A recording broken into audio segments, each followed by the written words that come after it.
Pete?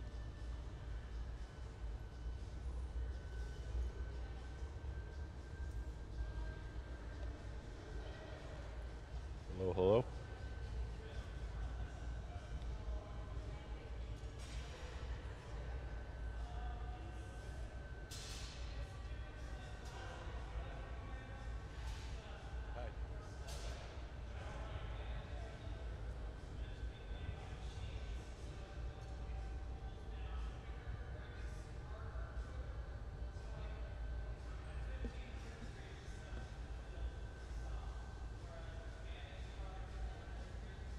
So, can we put up Sarah's bowl?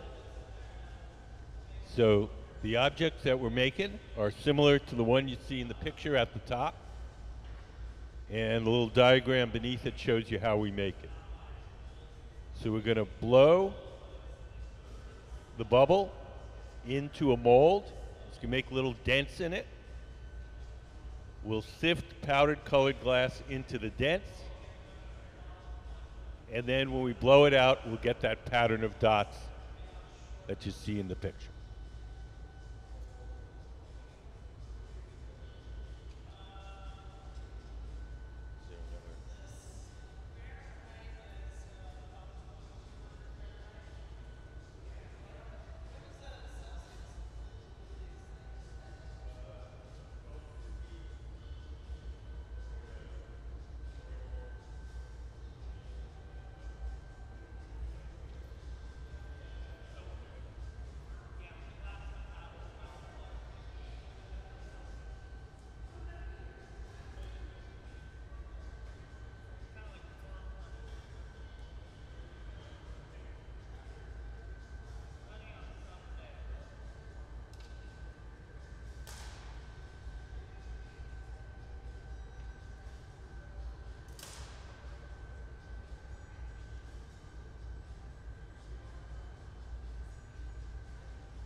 So the people that you're going to see working the glass today are our Museum of Glass Hot Shop team.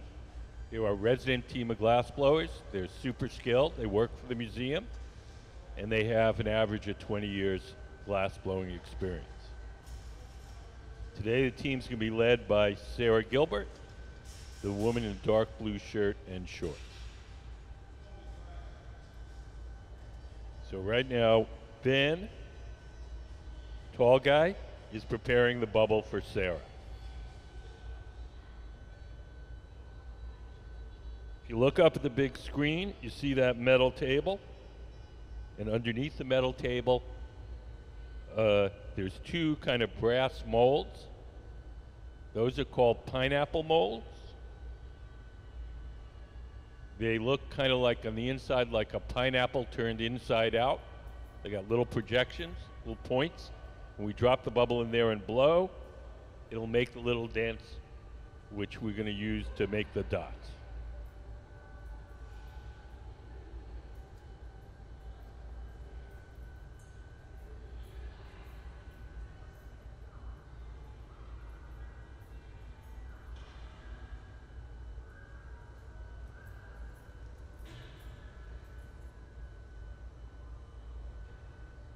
Has anybody got any questions?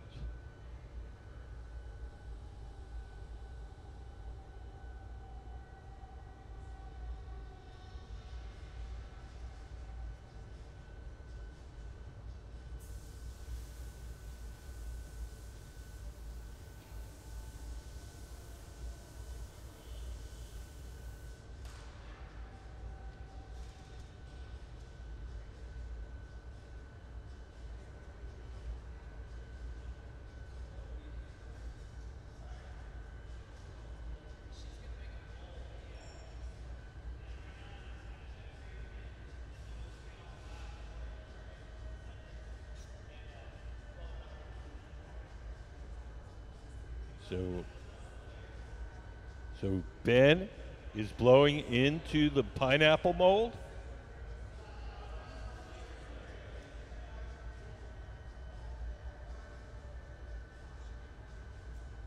And we're going to take it around the corner to our powder booth. And we're going to sift powdered colored glass into those little dents made by the mold. You hear the little tink, tink, tink? That's him sifting it in. Could we play the powder movie? We have to do the sifting of the powder in a little ventilated booth. So we don't have it, we can't do it out here. But we do have a little video to show you what happens. Colored glass available and can be very versatile when used in the creation of artwork. Powder is made by crushing frit in a ball mill. When used like frit, the powder is rolled through, and the heat of the gather is enough to melt the color onto the surface. Powder can also be sifted onto the outside of a bubble or gather to create various densities of pigmentation and shading. The application of different color powders can create both abstract designs and naturalistic color patterns, such as the skin of animals. Powder can be melted smooth or left dry and cakey on the surface of the piece. And powder is just crushed up colored glass.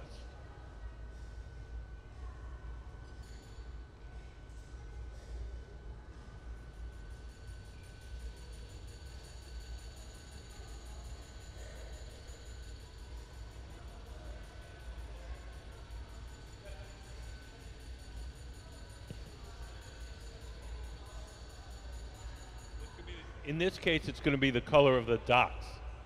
So we put it in the pineapple mold. It's got a bunch of dents in it. We'll sift the powder into the dents, and then we'll wipe the rest off. So we'll just have colored dots.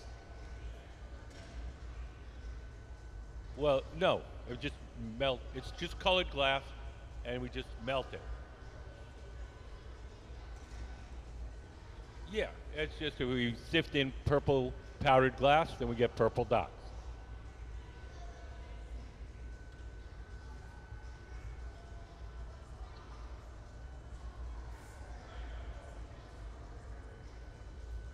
Yeah, if you look up that diagram, you look on the left side, we just used a regular powder, like a flour sifter.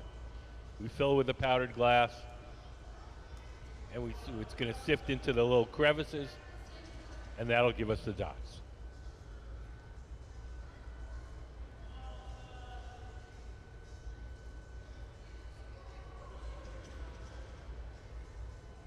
That's for this afternoon. It's called Marini, and he's laying out a little mosaic pattern of glass, and with that pattern is going to become the center section of a vase.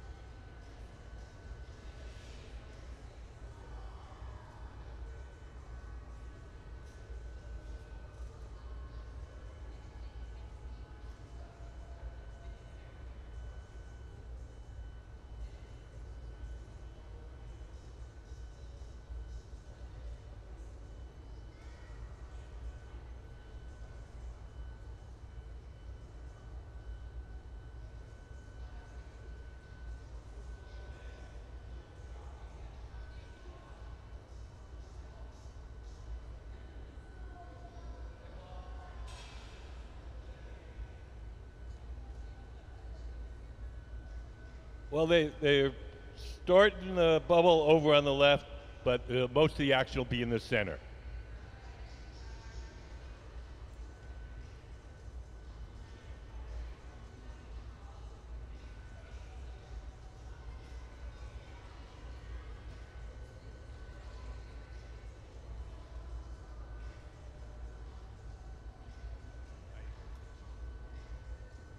You guys have any questions? Yes.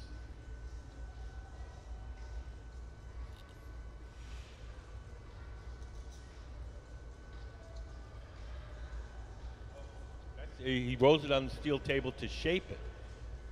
When we get the glass hot, it's soft, and we roll it on the table, we can shape it.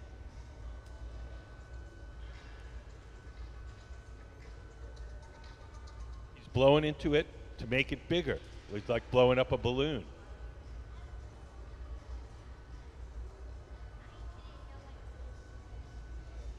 blowing a bubble, and Sarah in the middle is going to make it into a pretty bowl.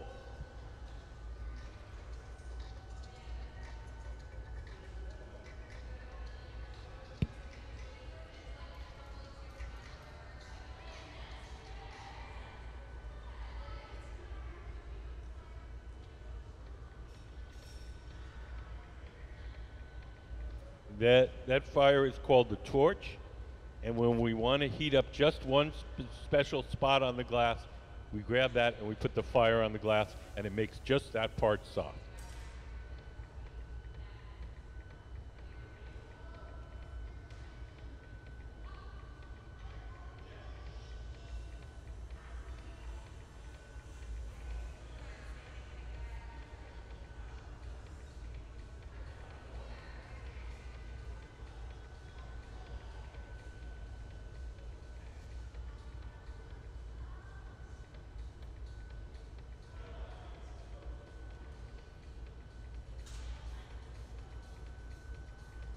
So right now, Ben, over on the far left, he's just letting his glass cool off and stiffen a little bit, and then we're going to dip it in more molten glass.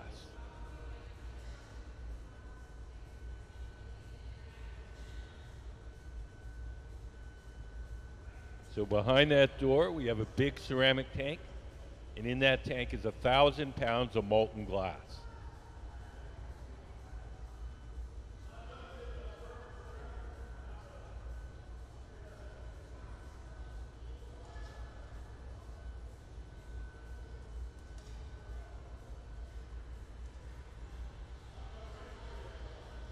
Okay. You see the pattern?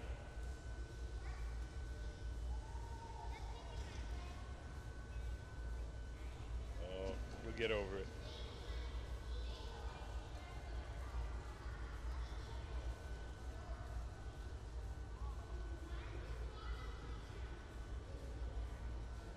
So Ben is handing the bubble to Sarah. Sarah's going to round it out, make it nice and even. The tool in her hand is called the block, B-L-O-C-K. It's made out of wood. It's stored in a bucket of water. As long as the wood itself is wet, the tool doesn't burn, and we can shape the glass without leaving any marks.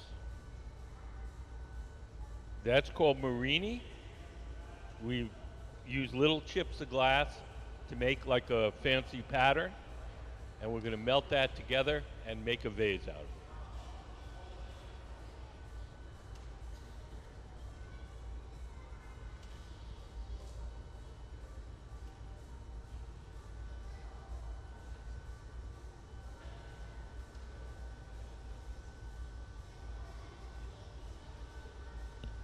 What?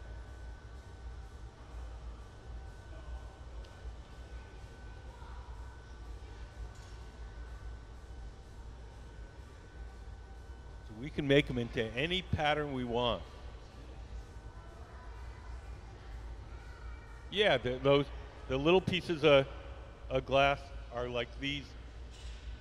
They're just, yeah, like little mosaic tiles. Yeah, you can make any picture you want, any color you want. You can make stars or animals or dots, whatever you want.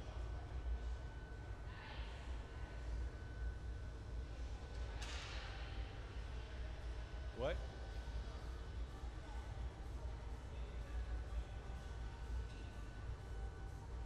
I'm not sure. You mean by the gift shop?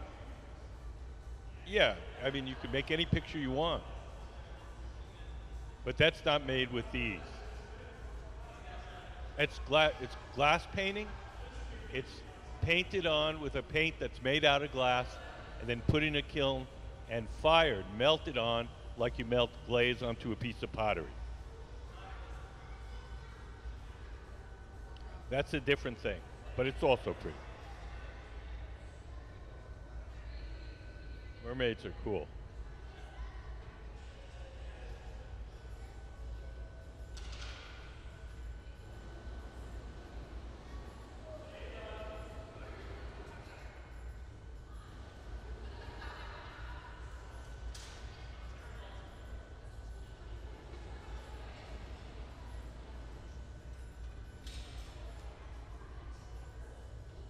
So Sarah's now shaping the glass.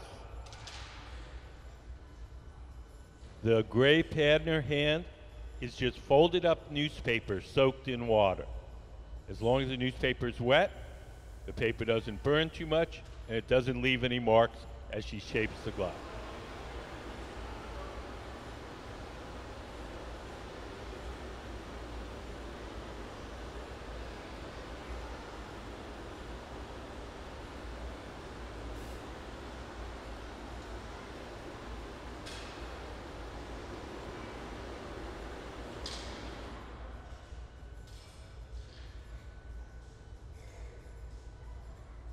So the pad in her hand,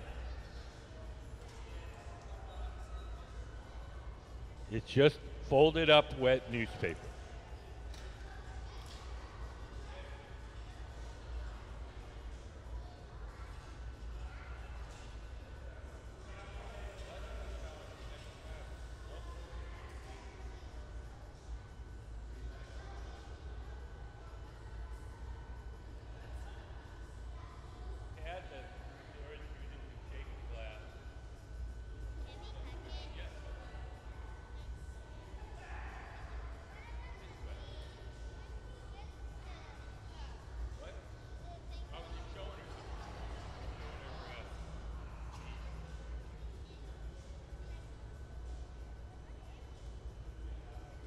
Called the Marini, not a bead. Nope. Beads have holes.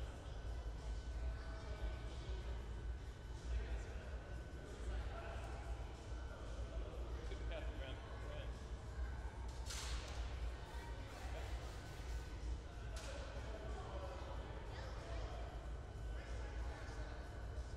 It's kind of like that.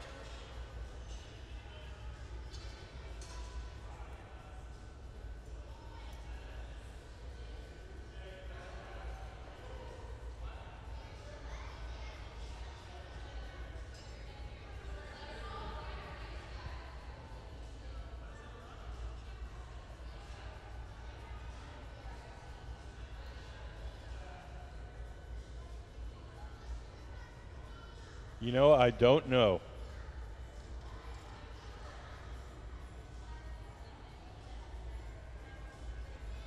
That could be it. I tried to look it up, but I couldn't find out.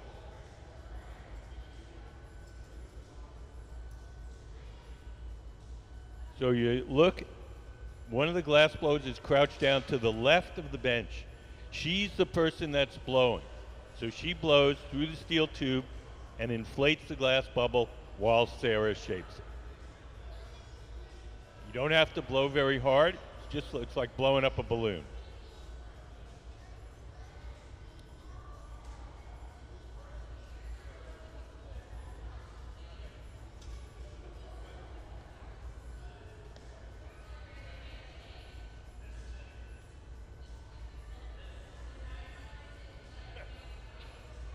Sure. Well, he's got one.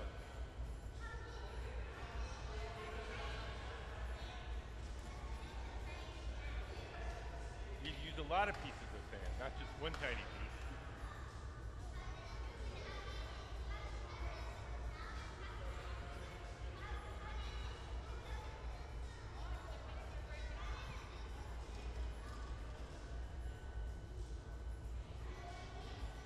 So as Sarah shapes the glass, Gabe in the red shirt is holding a wooden paddle in front of her arm to shield her from the heat.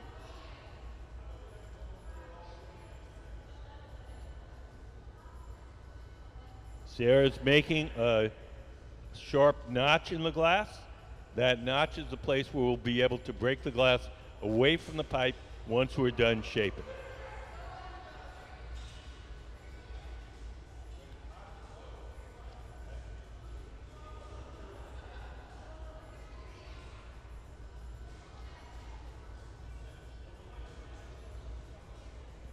Oh, I think we started about 10 o'clock.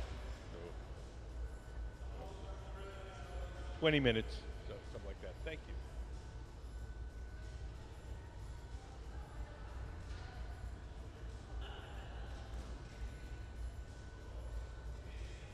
While we're working the glass, We heat it up and soften it in that big round oven. The big round oven is called the glory hole. It runs on natural gas and forced air, and we keep it at approximately 2,300 degrees Fahrenheit. So 6.5 times what it takes to cook a turkey. They're making a bowl, a spotted bowl. Can we put up there we go. Look up on the big screen. You see the little photograph in the middle? That's what we're making.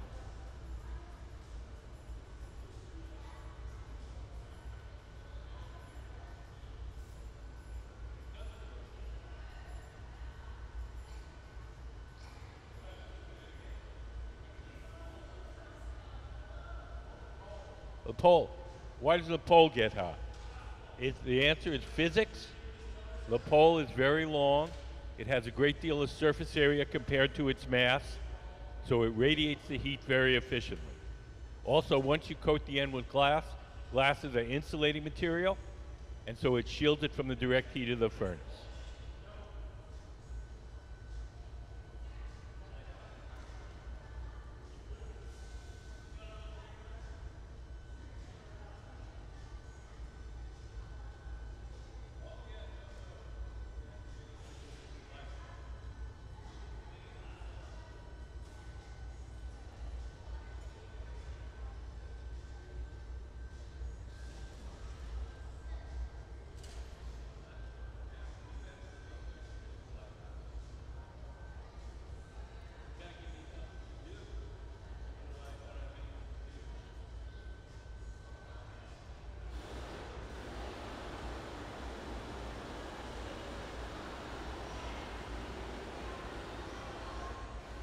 So the next thing we're going to do is transfer our bubble from the rod it's on now, the blowpipe, to a second steel rod called the punty.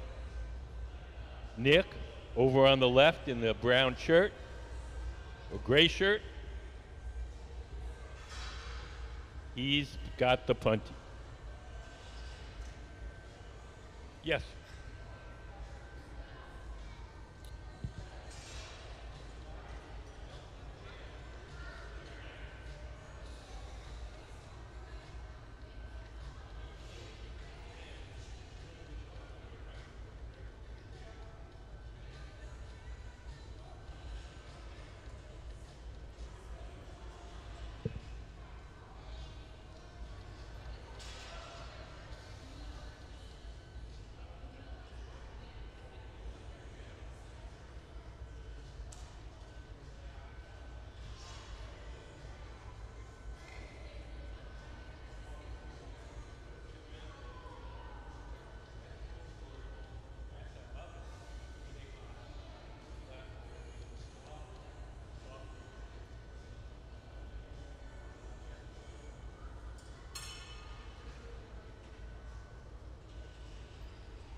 How long does the glass take to make? Well, these bowls will probably take 40 minutes, but it depends what you're making. Some things we can make in 2 minutes, some things take 6 hours. We once made a dinosaur, took 6 hours.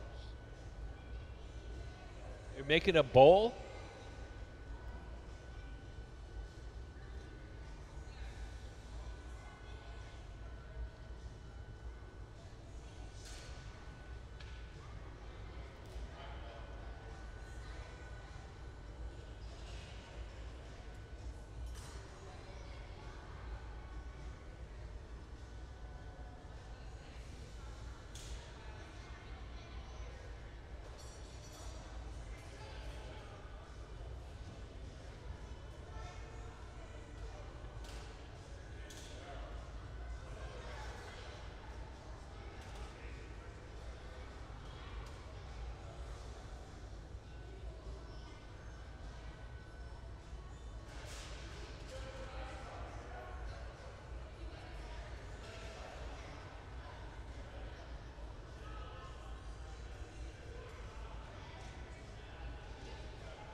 So Sarah's going to trim off a little bit of the thick glass at the very top.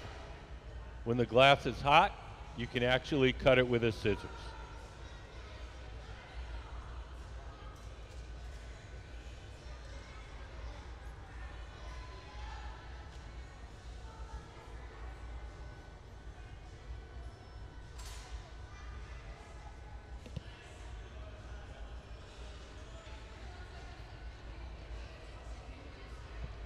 About the extra pieces of glass? We can recycle our clear glass. We don't have a good way to recycle our colored glass because our big tank where we melt it is all clear glass, and we can't throw little bits of red and purple and blue in there. But if we have extra glass that's clear, then we can throw it back in the furnace.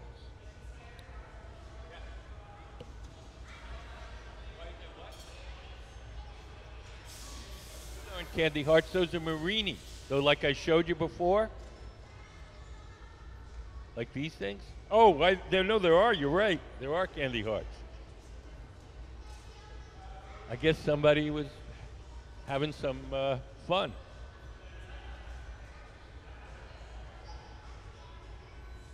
We could make glass that looks like candy hearts, but I wouldn't want to eat it.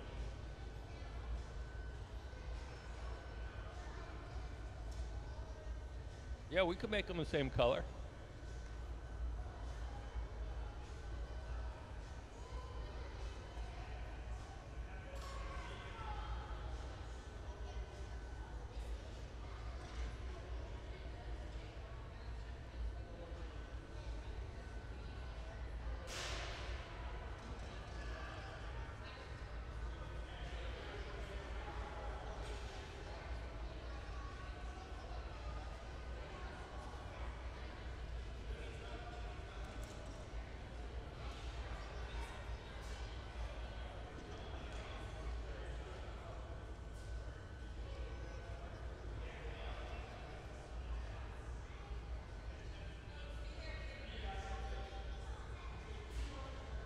Well, they dip the end of the tiny stick in hot glass, and hot glass sticks to hot glass. And so as long as the stuff is hot, the two things will stick together.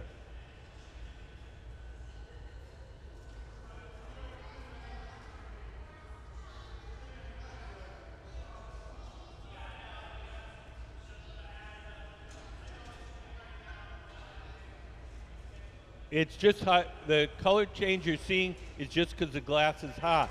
It's like when you look in a toaster, when the wires are hot, they glow orange. When it cools down, they go back to their regular color. What does he need to what? Make it soft. That oven is very hot. The glass goes in there and gets soft. So we can take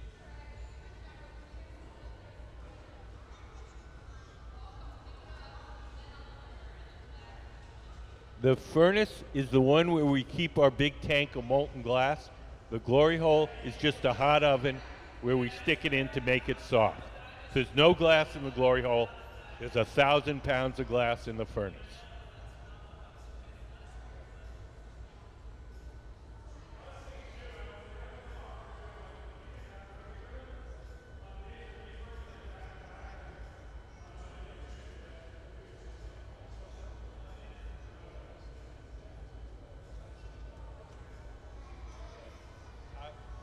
Hot glass sticks to hot steel, it doesn't stick to cold. So if the tools got hot enough, then they would stick. They don't get that hot.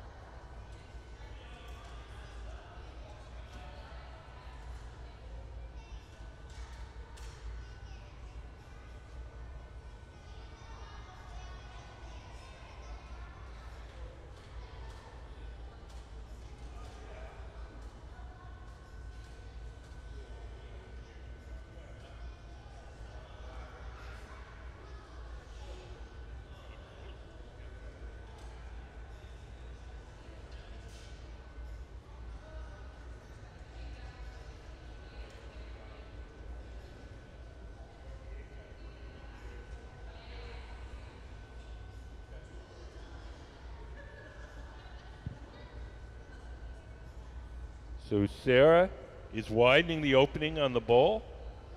The tool in her hand is called the jacks.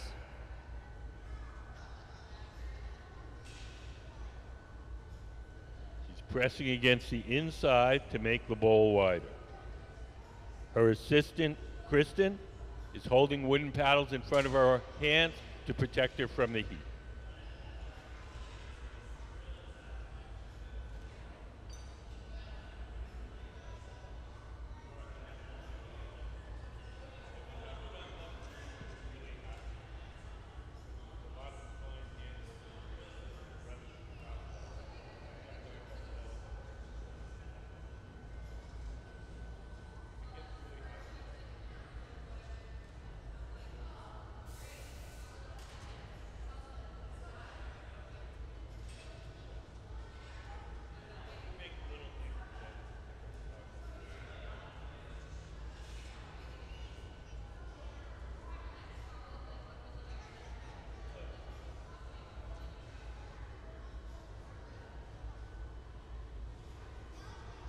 So we're getting pretty close to being finished with this bowl.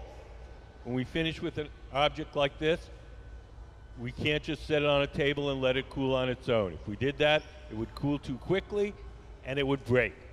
So we're going to take it off the metal pole, place it in a special oven where it'll be cooled slowly overnight.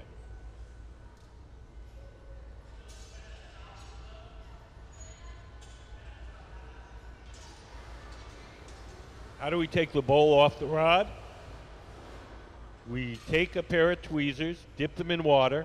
We drip a little water on the glass where it attaches to the metal rod, and that cold water will hit the hot glass and crack it. Just at that point, when we tap on the pipe, the bowl comes off.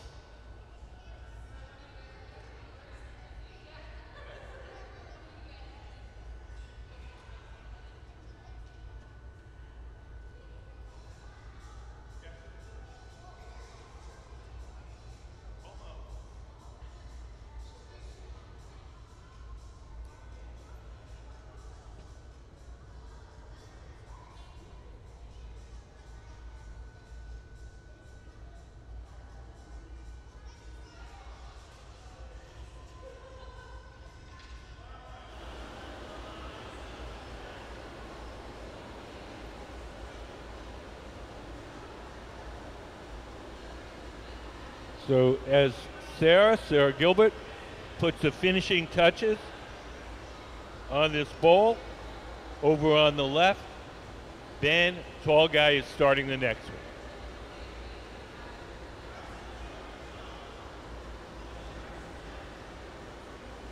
As the glass cools off a little bit, the glow disappears and you can see the dot pattern on the glass.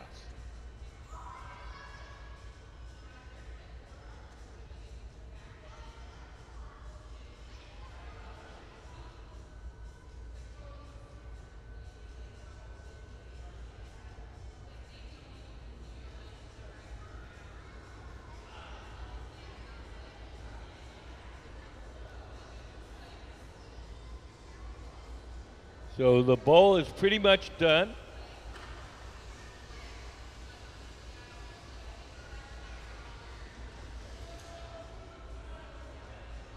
We're getting ready to take it off the metal pipe. Over on the far right, Gabe in the gray sweatshirt is putting on some protective clothing. He's going to carry the bowl to our annealing oven where it will cool overnight. Those big, dirty yellow gloves are made out of Kevlar. Kevlar is a fire-resistant insulating material. When he grabs that bowl, it'll be about 1,000 degrees. We drip a little water on the joint between the metal rod and the bowl. That'll crack that joint.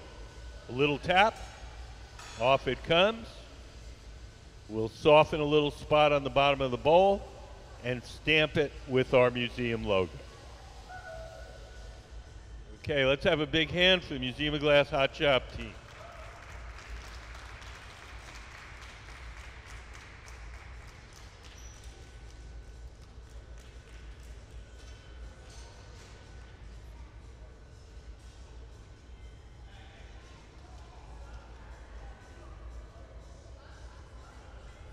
Does anybody have any questions?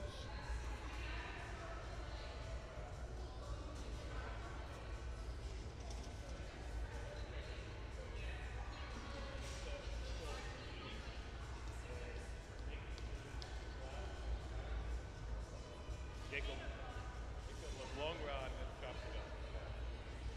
And we're gonna heat that up till it all sticks together. Then we're gonna then we're gonna make it.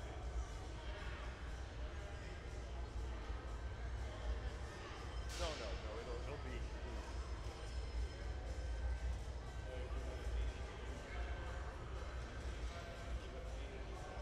Yeah, this is to make a mosaic design, mosaic tile. Could we put up the Roman Marini?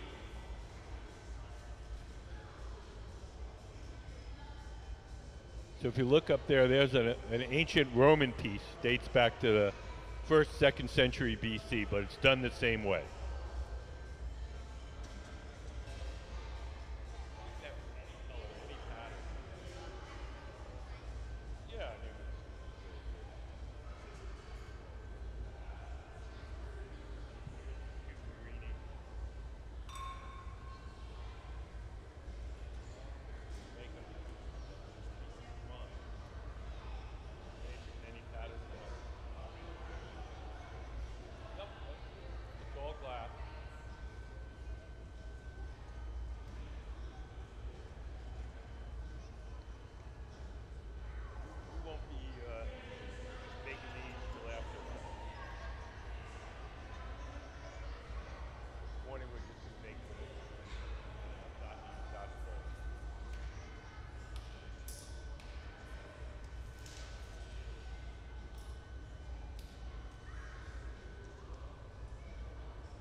Yes, ma'am.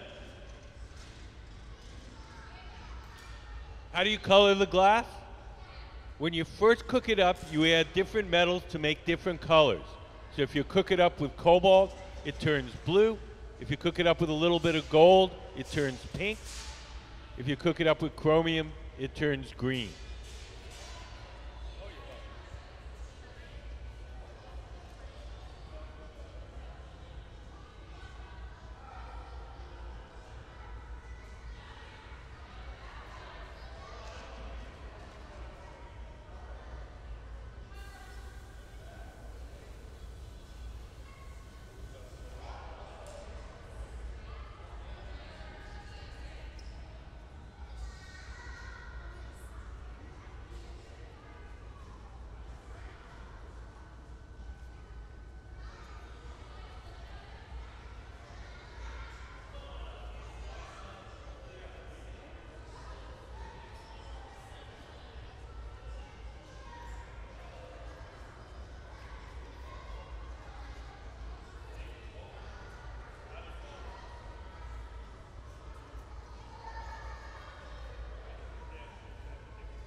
That's called the glory hole. It's a furnace. We stick the glass in there to make it soft. It's very hot and it makes the glass soft.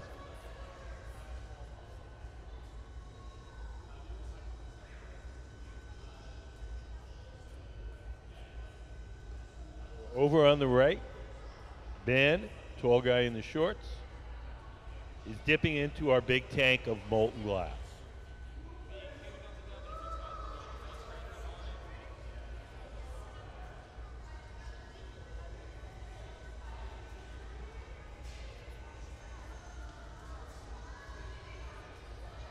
Each time we dip it in and coat it, we have to round it out and make it nice and even.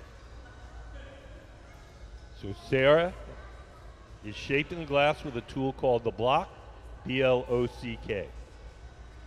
Looks kind of like a big scoop. It's made out of wood. We store it in a bucket of water. As long as the tool is wet, the tool doesn't burn, nor does it leave any marks as she shapes the glass.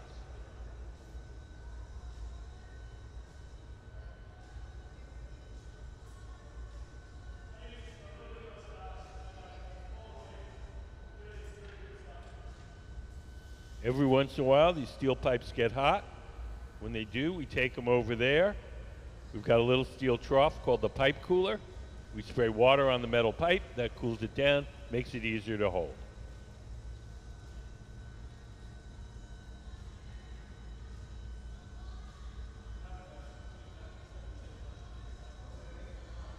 Same thing, another bowl, another spotted bowl. This afternoon after lunch.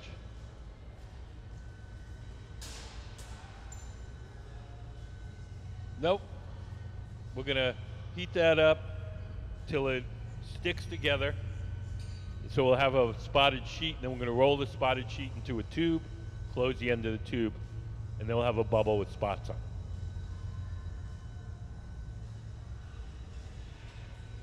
it. After lunch.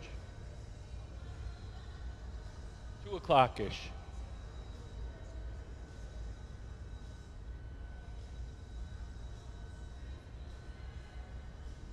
We're going to be having a big party on the 24th, our annual slider contest. See who makes the best slider sandwich in the area. We'll have a big party with music and food and drink, and everybody gets to taste all the sandwiches and vote on which one they think is the best. We'll also have we'll have sandwich-related glass blowing here, starring our friend John Miller.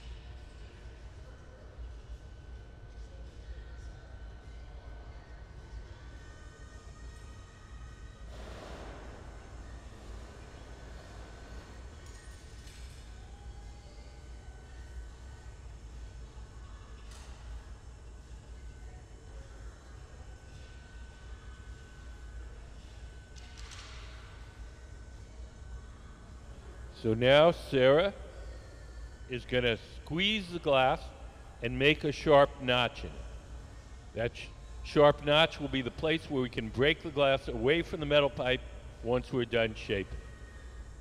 The tool in her hand is called the jacks, and making that notch is called jacking it down. The man in the red shirt, he's the one that's blowing. He blows through the steel tube and inflates it as Sarah shapes it. You see Gabe is blowing now. And Sarah, sitting at the bench, Sarah Gilbert, is shaping the glass.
So now we're going to transfer our bubble from the rod it was originally blown on to a second steel rod called the punty, P-U-N-T-Y.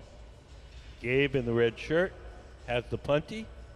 We're going to stick it on the bottom, and it's going to hold the bowl from the bottom while we shape the top.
It's like a ball shape now. It's got a little hole in the end. They're going to make that hole wider, and then it'll be like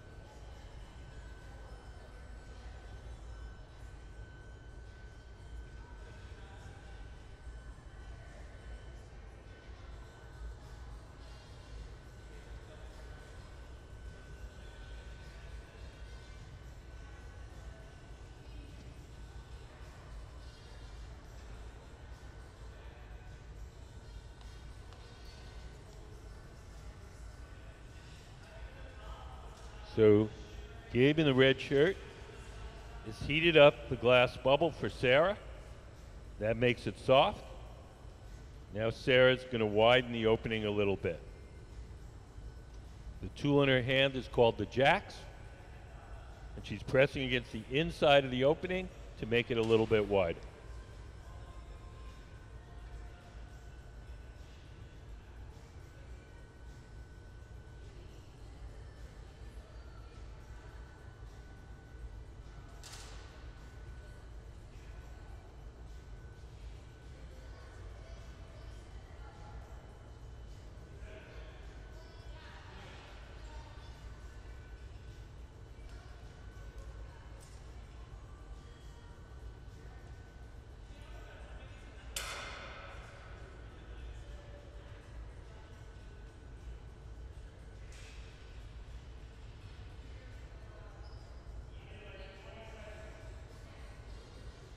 So we're going to add a little decorative colored rim to this bowl. Over on the left, Ben is heating up a little piece of colored glass. And we're going to wrap a little contrasting colored stripe around the opening. We call this a lip wrap.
So as Sarah widens the opening, her assistant Ben is holding some wooden paddles in front of her arms to shield her from the heat.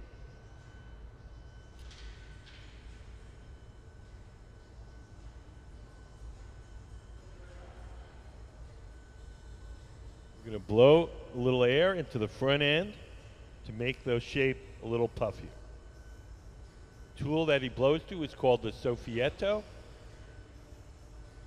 The cone shape goes into the hole and makes a seal, and then we blow through the central tube.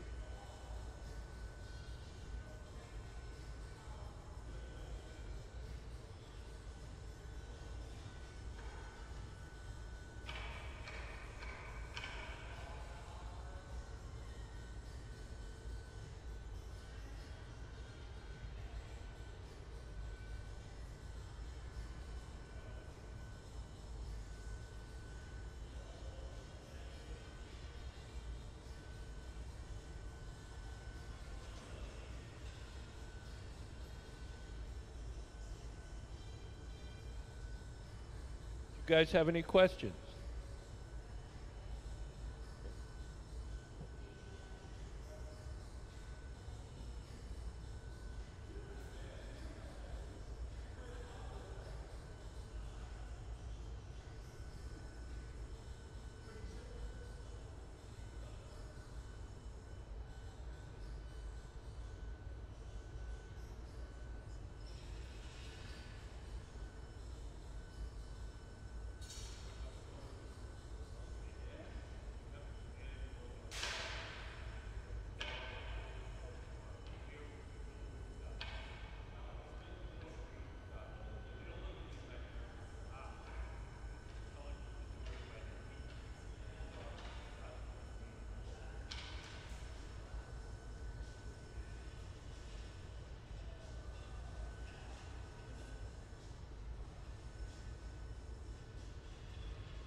So Sarah's pressing against the inside of the bowl, making it wider.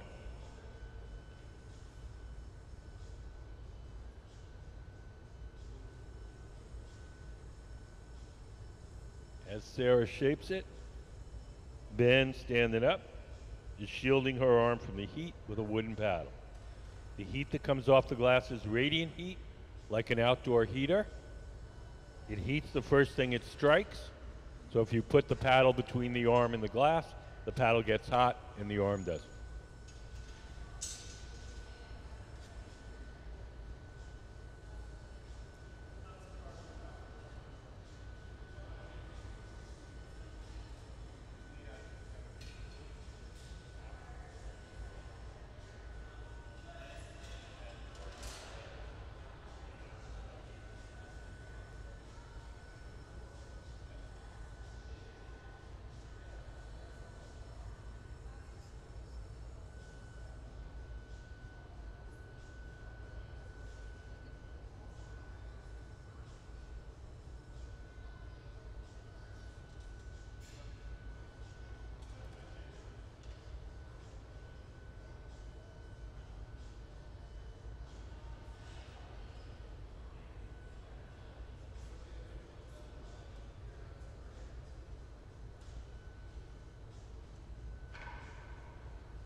So we're getting pretty close to being done with this bowl. When we make an object like this, we can't just set it on the table and let it cool on its own. If we did that, it would cool too quickly and unevenly, and it would shatter. So we're going to take the bowl off the metal rod and place it in a special oven called the annealing oven.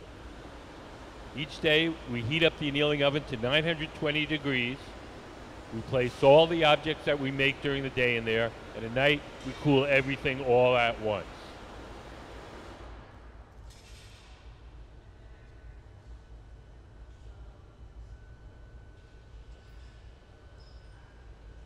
So Gabe is putting on some Kevlar gloves.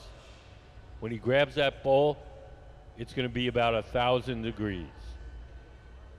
Kevlar is a fire-resistant insulating material. It's also the same material they use to make bulletproof vests.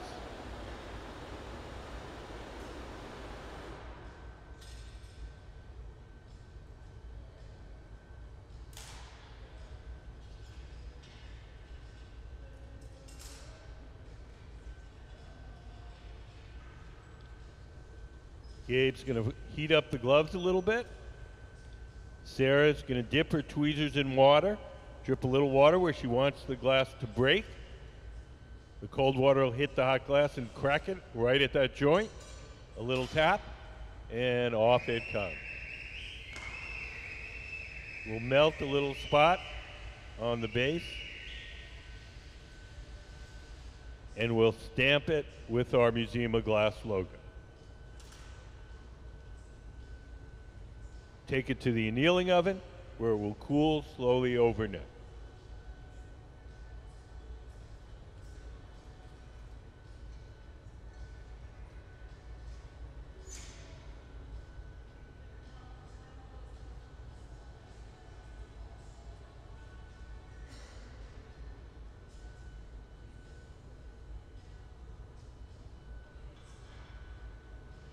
Over on the left,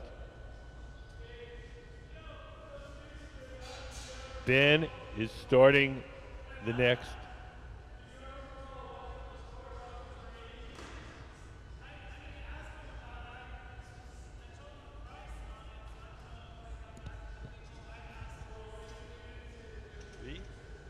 V?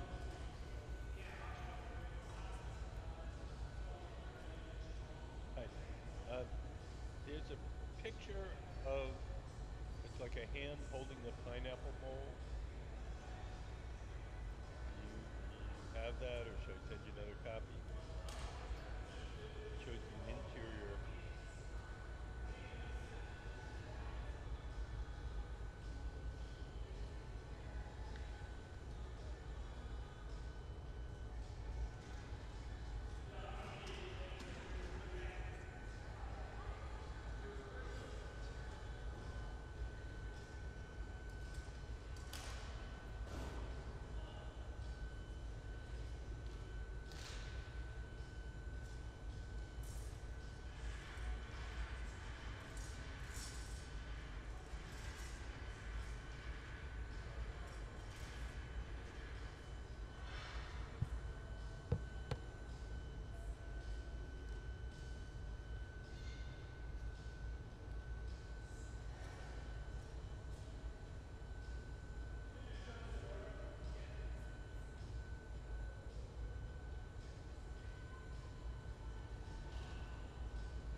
So, sitting at the bench on the left is Ben Cobb, head of our glass shop. He's blown a little bubble of clear glass, and now he's shaping it. The orange color that you're seeing is the glow from the heat. That glass, when it cools down, will be as clear as your eyeglasses.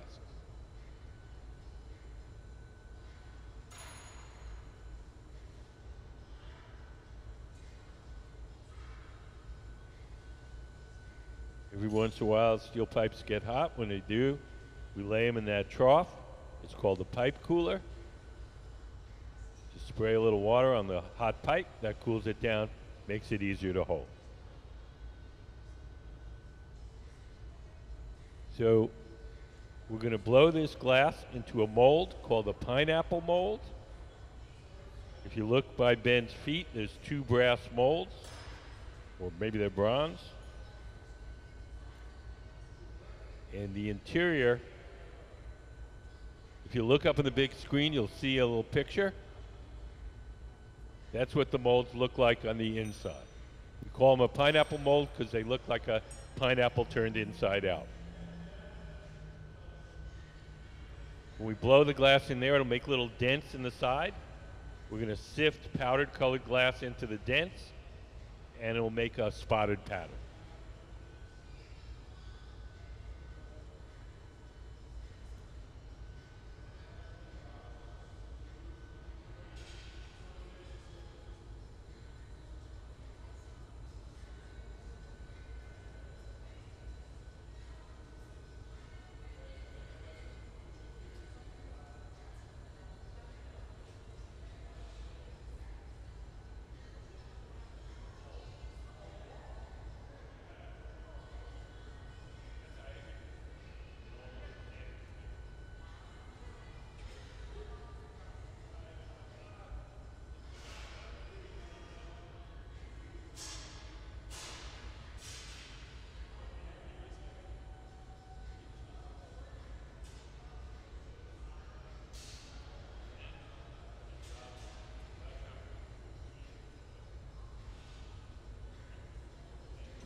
Right now they're sifting colored glass powder into the little dents that were made by the mold.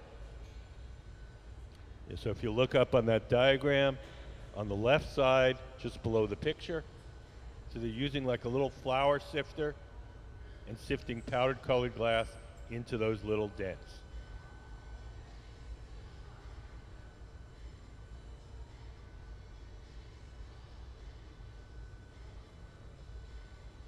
When we deal with the powdered colored glass, we do it in a little ventilated booth. We don't want to breathe the glass dust, so that they have to go around the corner, do it there.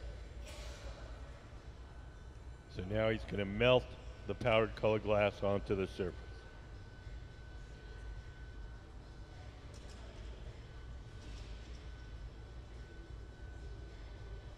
Do you guys have any questions?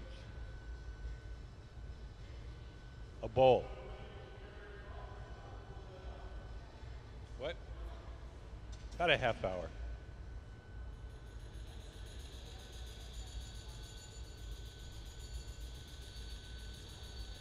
You look up on the big screen, you'll see similar bowl in the photograph.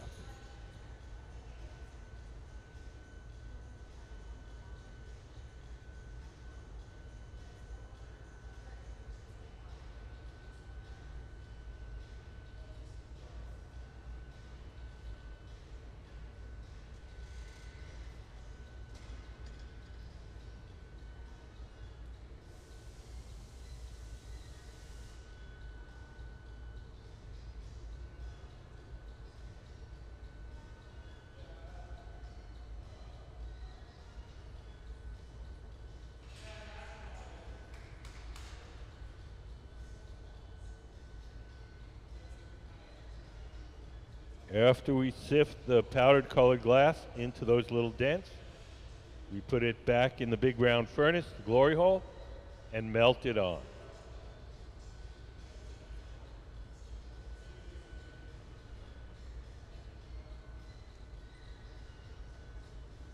Sometimes we have to do the powdering several times to get the color strong enough.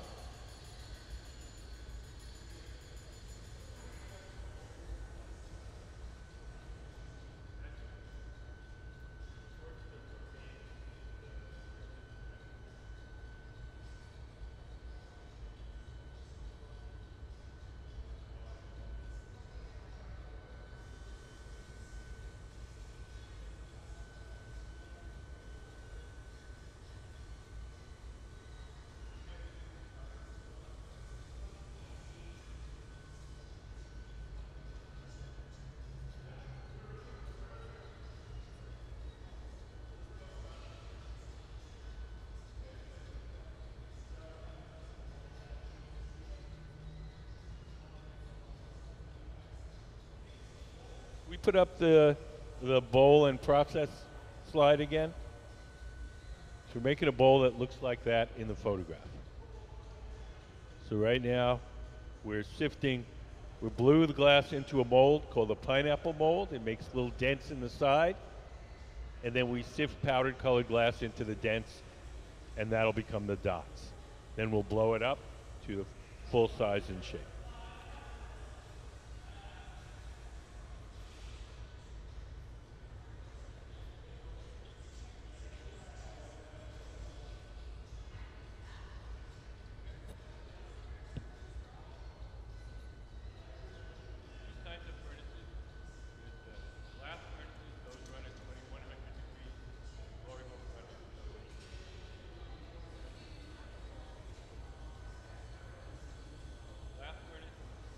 Where we keep our big tanks of molten glass. Glory hole is just a hot chamber.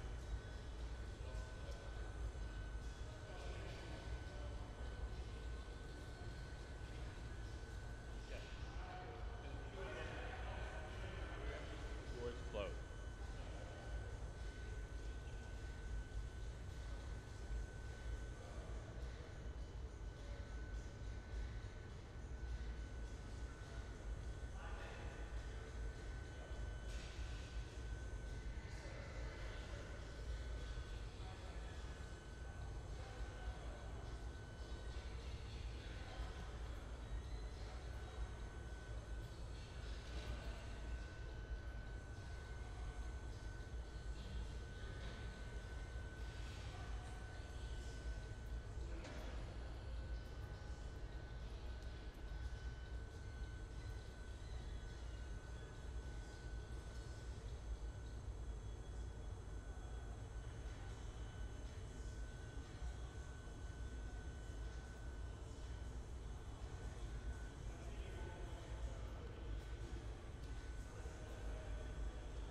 So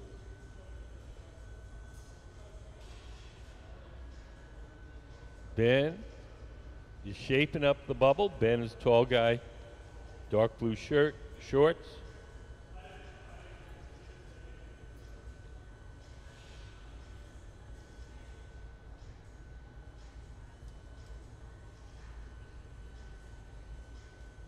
He's rolling against that steel table. That's called the Marver, M-A-R-V-E-R.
let that bubble cool a little bit and stiffen. And then we're going to dip it in more clear molten glass.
So Sarah is going to round that out again. The tool in her hand that she's shaping with is called the block, B-L-O-C-K. It's made out of wood. It's stored in a bucket of water.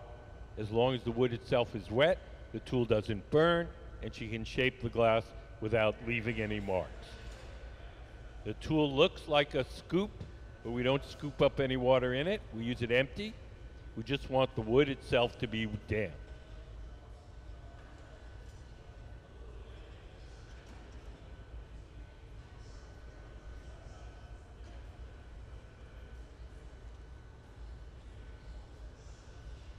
You'll notice that one of the glass blowers is crouched down to the left of the bench. He's the guy that's going to be blowing, the guy in the red shirt. He'll blow through the steel tube, the blowpipe, and inflate the glass while Sarah shapes it.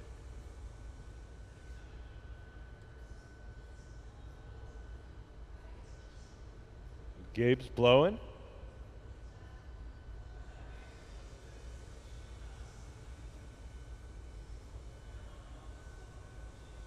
If you look close, you can see the little dots formed by the powdered glass.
So Sarah is squeezing the glass and making a sharp notch in it.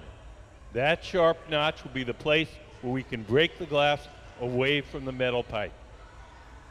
Gabe, the man in the red shirt, he's the guy that's blowing. So he blows into the steel tube and blows up the glass like a little glass balloon.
Sarah's shaping the glass.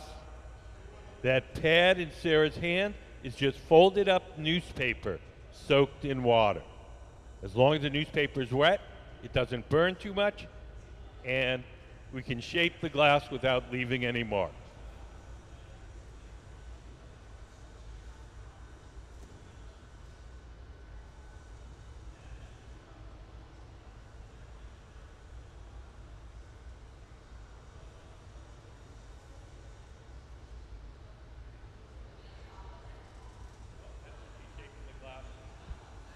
Folded up wet newspaper. Yeah, sure. That's so it doesn't burn.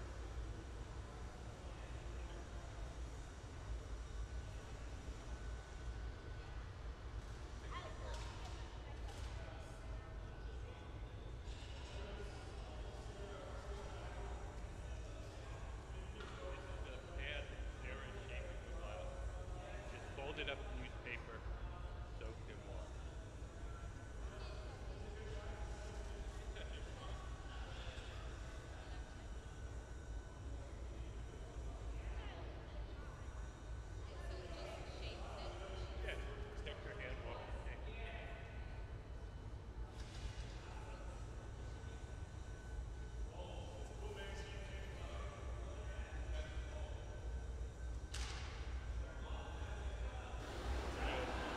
Break it off that rod, stick it on another rod. You'll have a little hole in the top to wind it.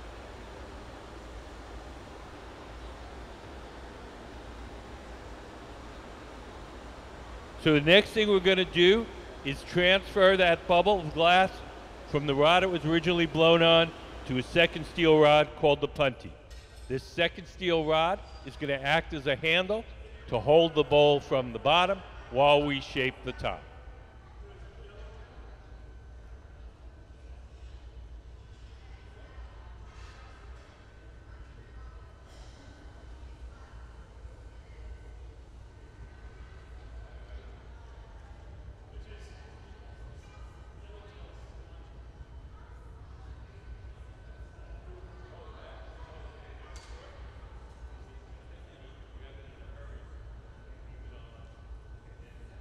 The handle, that big flame. It is a fire torch.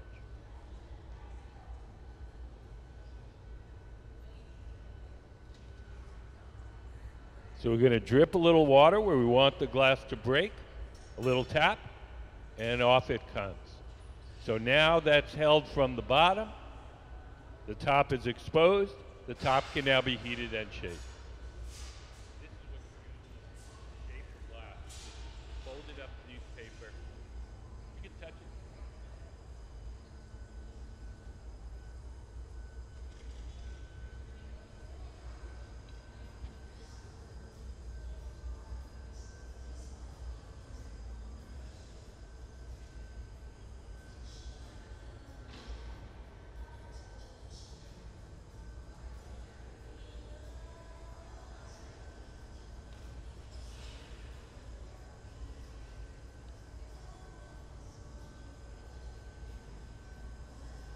Guys,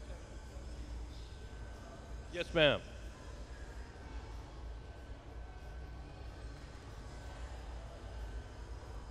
Okay, well, why do they take it in and out? The glass is hard. If we want to make it soft to shape it, we put it in the fire. The fire makes it hot, and that makes the glass soft, and then we can shape it. But it doesn't stay soft for long, so we do whatever shaping we can, and then we go back and stick it in the fire again, make it soft.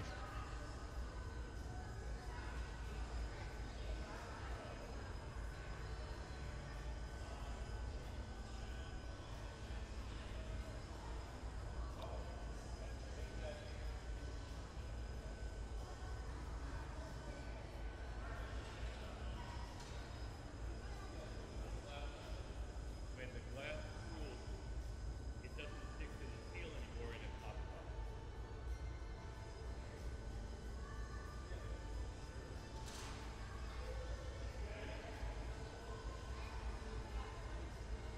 Well, there's two kinds of sticks. There's blowpipes. Those ones are hollow. They're like big straws, And those are ones we use to blow it up like a balloon. And the one it's on now is called the punty, and it's solid, and we're just using it as a handle. We can't blow through it.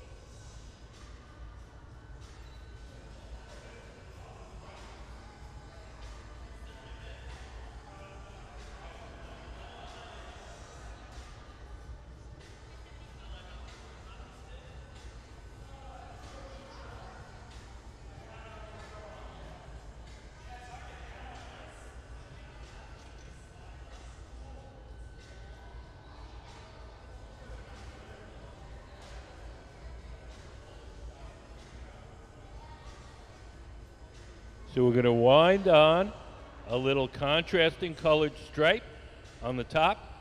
That's called a lip wrap. So we melted a little stripe of colored glass right around the very edge.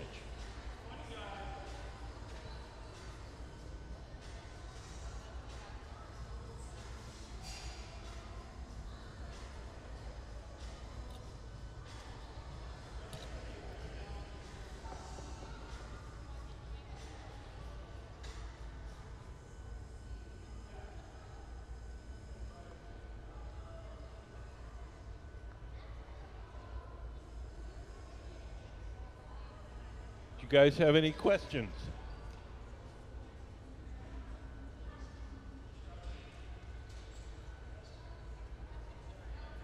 So now we've got our contrasting colored stripe on the top. Now we're going to make the opening on the bowl wider. We're going to blow a little air into the front end to make the bowl a little bit fuller and rounder.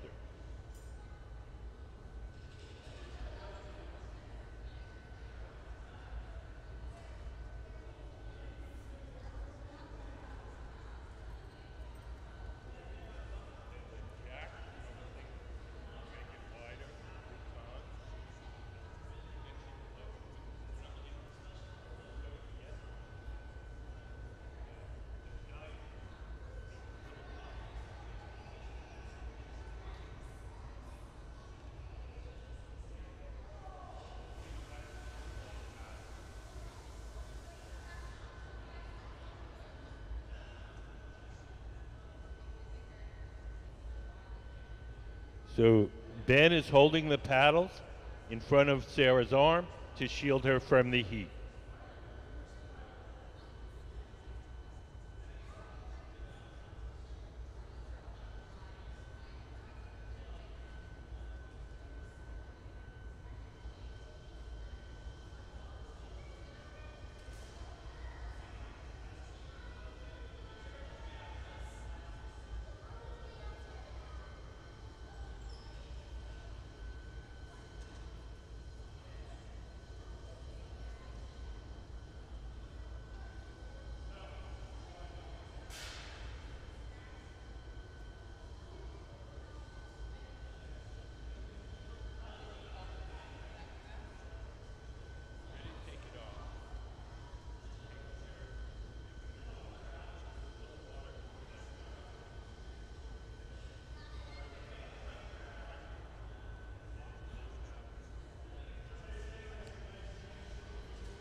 So Sarah's widening the opening.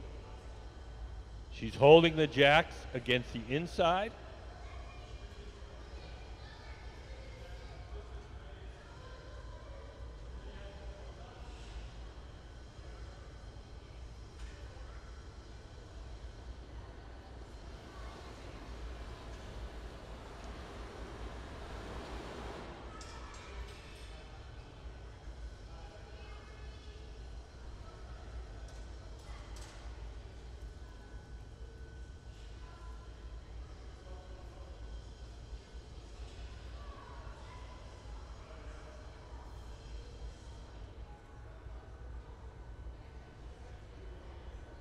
So Gabe, in the red shirt, is turning the pipe.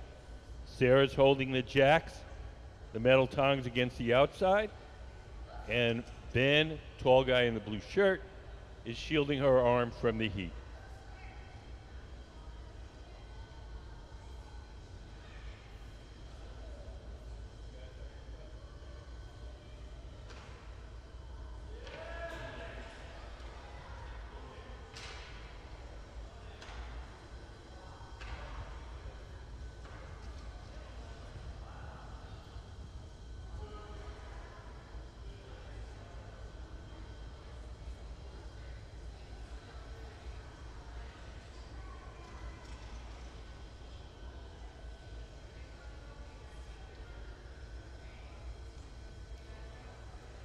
Now Sarah's got a pad of wet newspaper,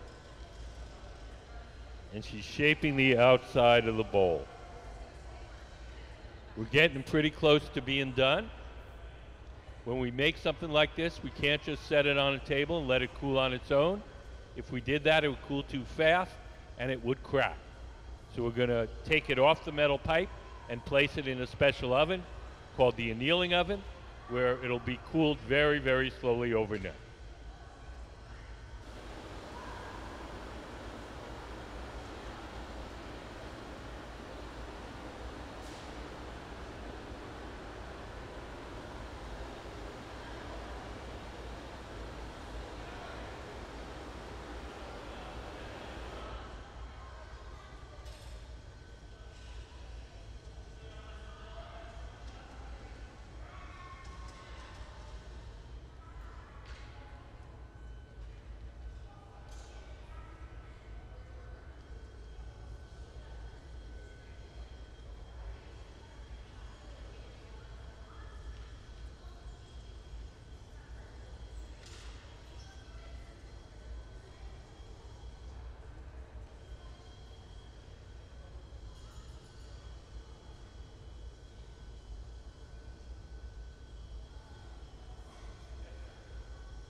So over on the right, Gabe in the gray sweatshirt is putting on some protective clothing.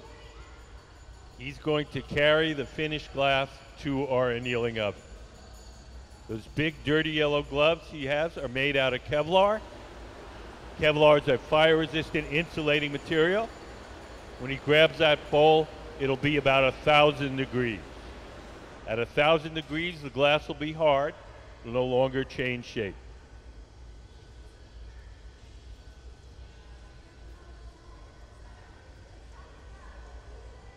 Gabe's warming up the gloves. Right. Sarah dips the tweezers in water, drips the water on the joint between the metal rod and the bowl itself. That cracks the glass, and a little tap, and off it comes. She'll take the torch, melt a little soft spot on the bottom, and then we'll stamp it with the museum logo. So let's have a hand for the Museum of Glass Hot Shop team.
So over on the left, Nick, with the shorts and the beard,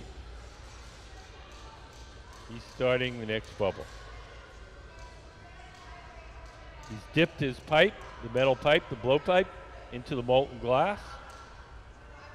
He's going to roll it on that steel table, and he's going to blow a little air into it, and that'll make the first bubble.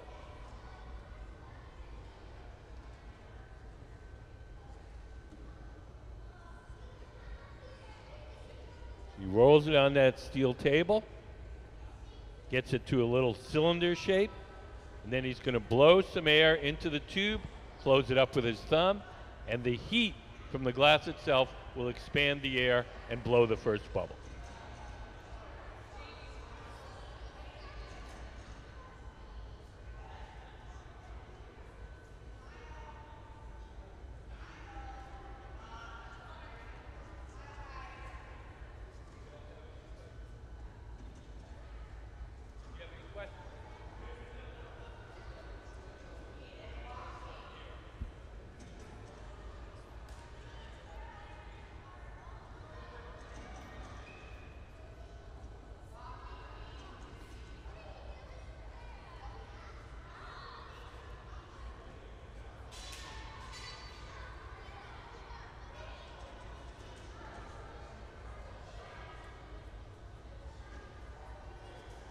So Nick is letting his bubble cool and stiffen a little bit, and then we're going to dip it in more clear molten glass.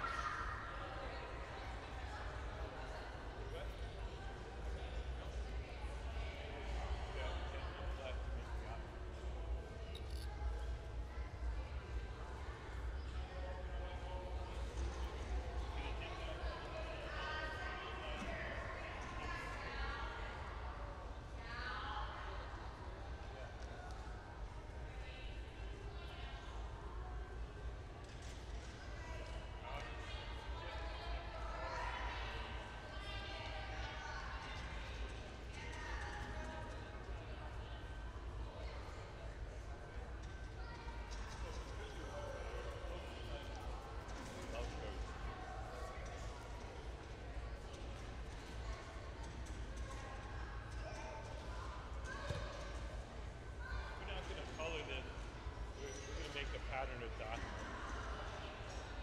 Clear with colored dots. So you want to make it all colored, you blow a little bubble of clear glass, cut up a chunk of colored glass, heat it up in the ground furnace, melt the layer of colored glass over the clear. Dip it in more clear.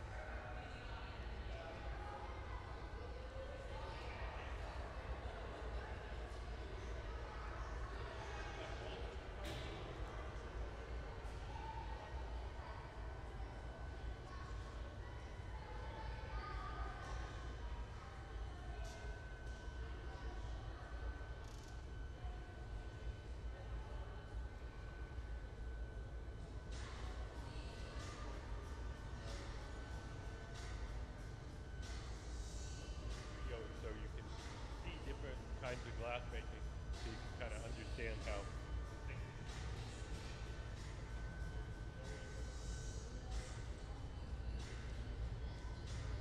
For the museum, their profession.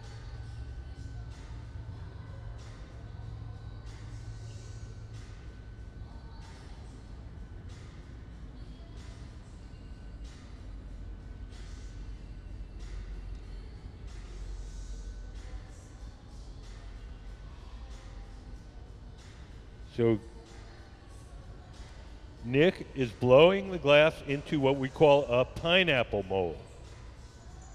That brass-looking mold has little ridges on the inside, and it's going to make little dents in the surface of the glass.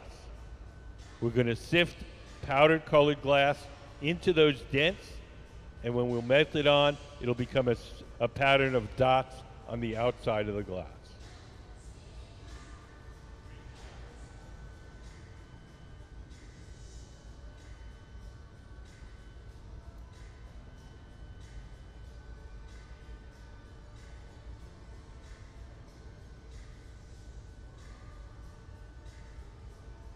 So Nick's going around the corner to our powder booth, where he's going to sift powdered colored glass into those little dents. We have to do that in a ventilated booth so that we don't breathe the glass dust. The powdered glass is in a little flour sifter. You can see him sifting it on, and then we'll wipe it off the surface, and it'll leave the powdered colored glass just in those little dents.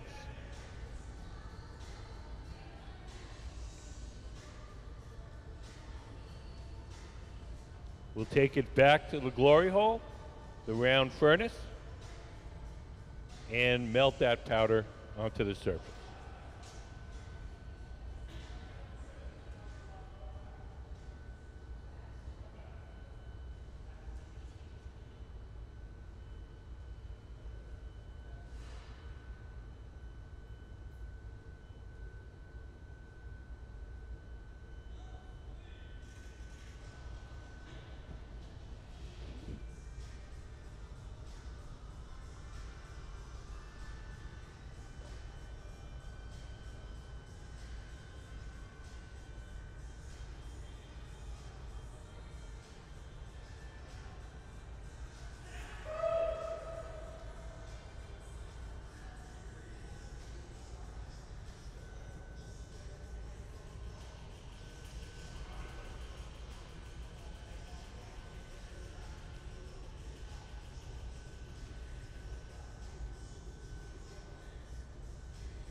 So sometimes when we make a pattern out of powder, we have to powder it several times to get enough color in there so it looks good.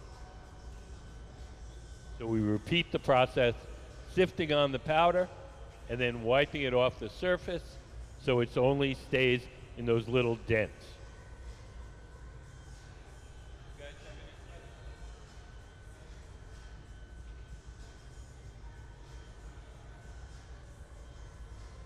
So what we're doing now is just to get the pattern on our bubble, then we'll blow it up into a bowl.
So Nick's going to hand the bubble off to Sarah Gilbert, and Sarah's going to blow this up to its full size and shape.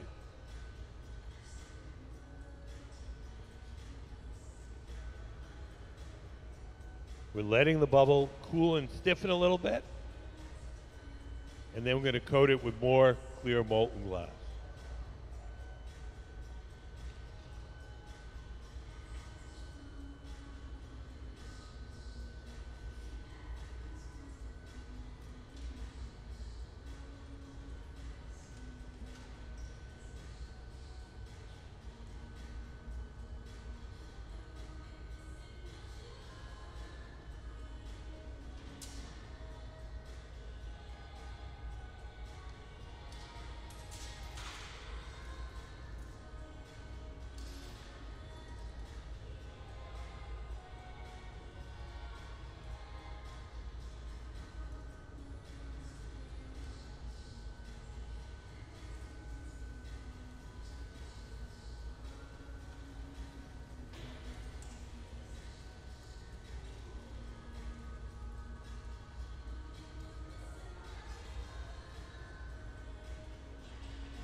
So now Sarah's going to round out that bubble. The tool in her hand is called the block, B-L-O-C-K. It's made out of wood. As long as the wood is wet, she can shape the glass without leaving any marks.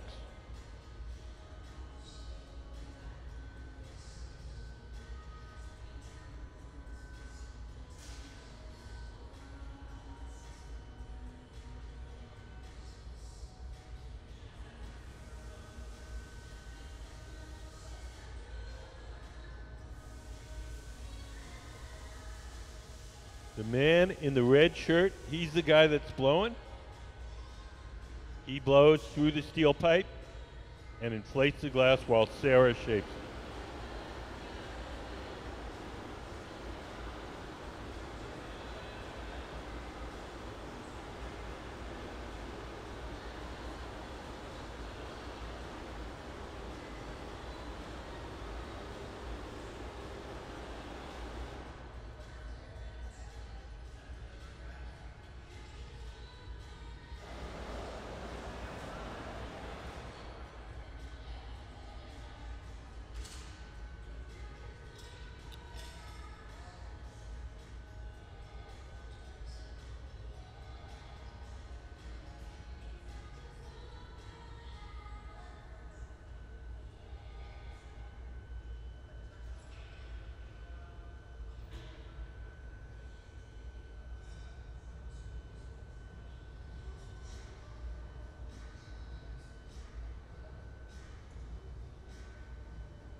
Sarah's squeezing the glass and making a sharp crease in it.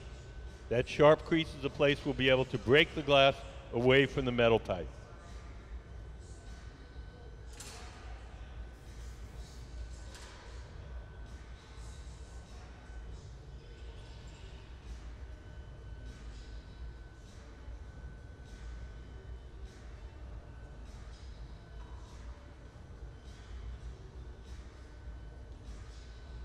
Could we put up the diagram with the photo of Sarah's bowl? So if you look up on the big screen, we're making a bowl similar to the one you see in the little photograph.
Sarah's using the torch to soften just the very bottom, and so we can make it flat so the bowl sits nice on the table.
That's got a little hole in the top. We're going to heat that up, make it soft, and spread it out.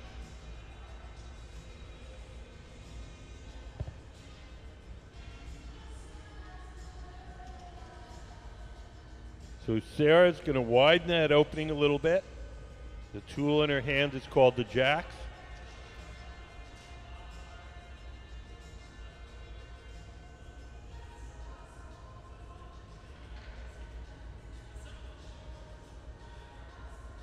We're going to add a little decorative stripe to the rim. Nick, over on the left, he's heating up a piece of colored glass. He's going to bring it to Sarah, and Sarah's going to wind the little colored stripe right around the edge of the bowl.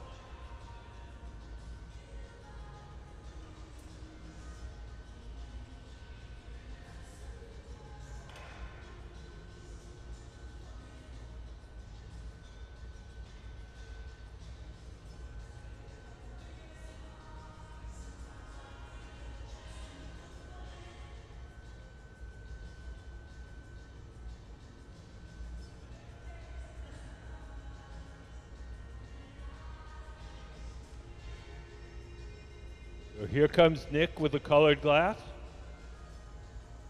Brings it to Sarah. Sarah will wind a little stripe around the opening. We call that a lip wrap.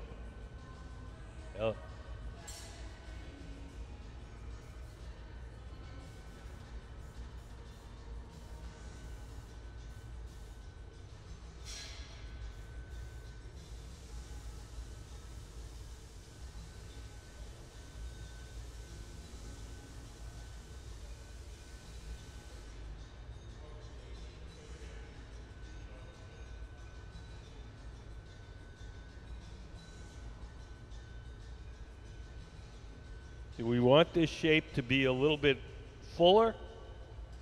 So Nick has a tool called the Soffietto. It's got a cone on the end and a tube through the middle. We'll place the cone in the opening and we'll blow through the central tube. And that'll inflate the shape just a little bit more.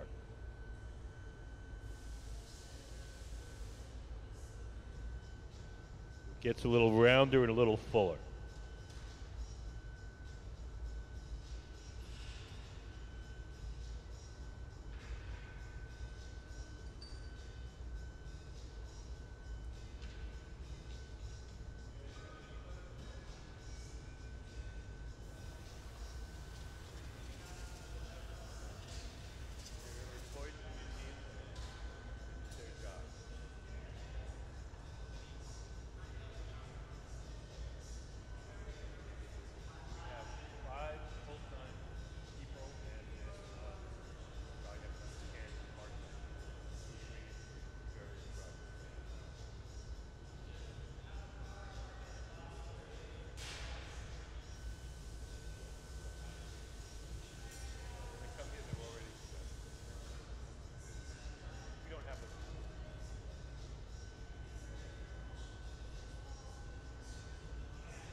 So we're getting pretty close. When we make an object like this, we can't just set it on the table and let it cool on its own. If we did, it would cool too quickly and unevenly, and it would shatter. So we're going to place it in a special oven where it will be cooled slowly overnight.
We're going to heat up a little spot on the bottom, soften it, and stamp it with the museum logo, and then we'll place that bowl into our annealing oven where it will cool slowly overnight.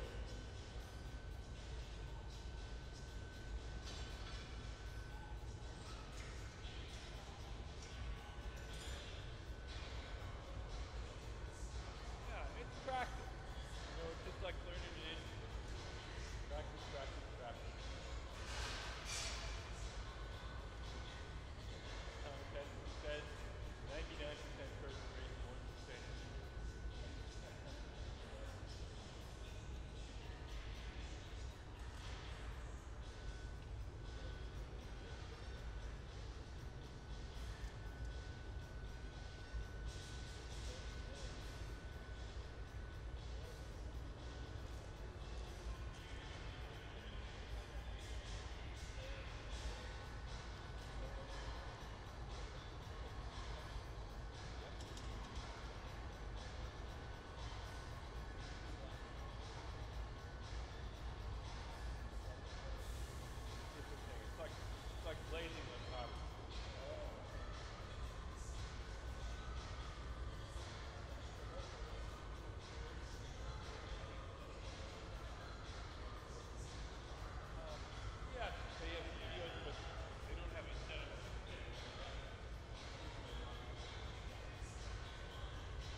So Nick, in the gray shirt, is going around the corner.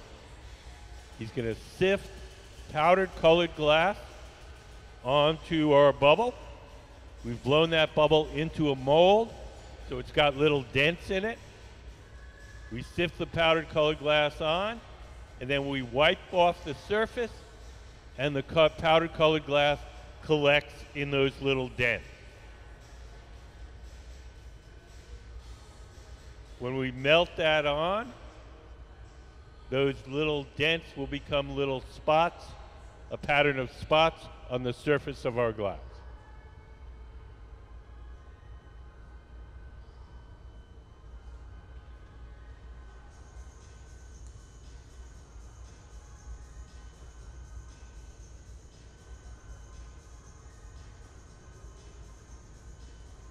The scene you see now on the camera is our cold shop. It's where we do all our cutting, grinding, and polishing of the glass. All the operations that we shape the glass with when it cools, after it's cooled off.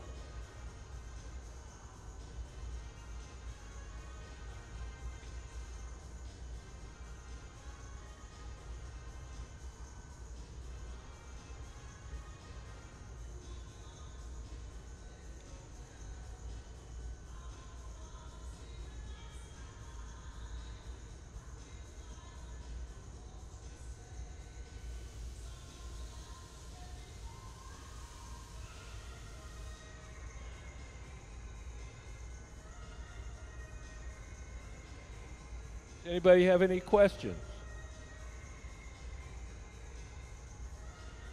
Can we put up the picture of Sarah's bowl?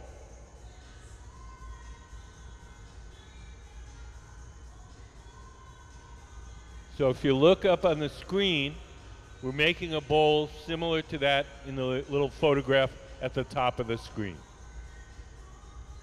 So that bubble that he's got over there, that's going to get blown up into a bowl similar to the one you see on the screen.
So Nick is handing the bubble over to Sarah Gilbert.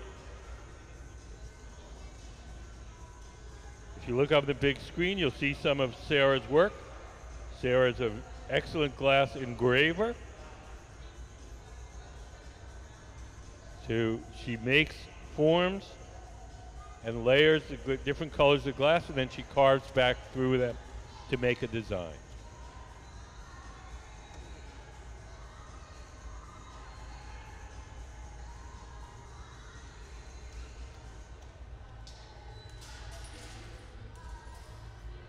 Over to the right, Nick is dripping off some excess glass into that can. We'll save that glass, and eventually that'll go back in the furnace.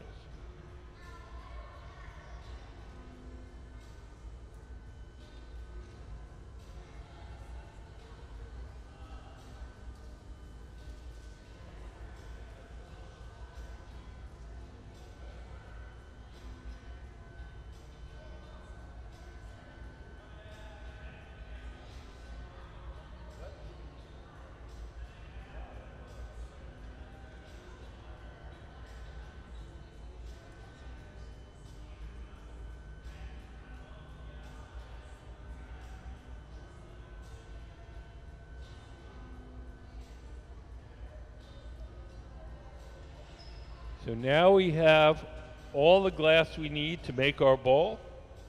We have the little dot pattern melted in. Now it's time to blow it up to its full size and shape.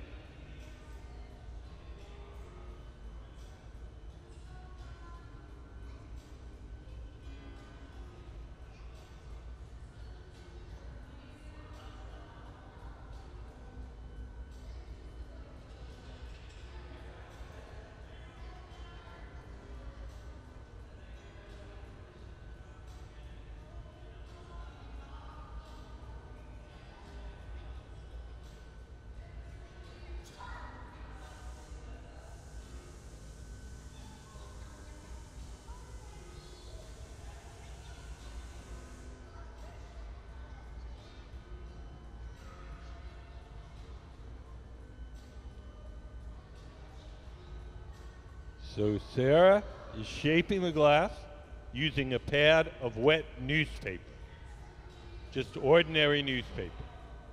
As long as the newspaper is wet, it doesn't burn too much, and it doesn't leave any marks as she shapes the glass.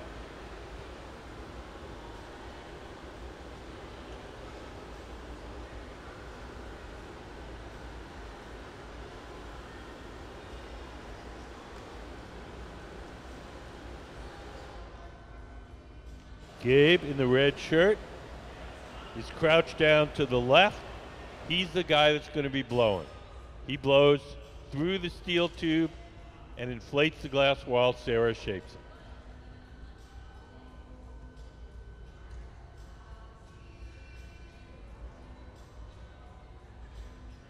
Nick in the gray shirt is heating up the glass for Sarah, making it soft.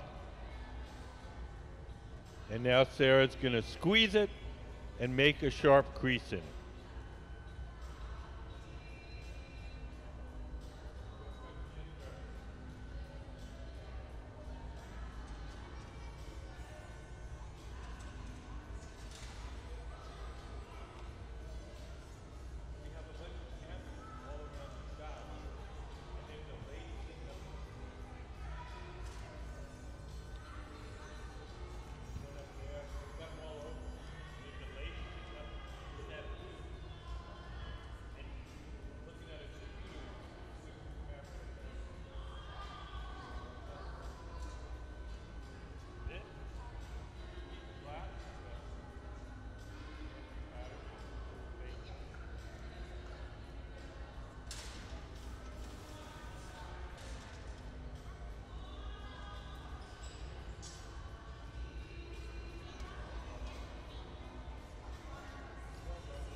Okay?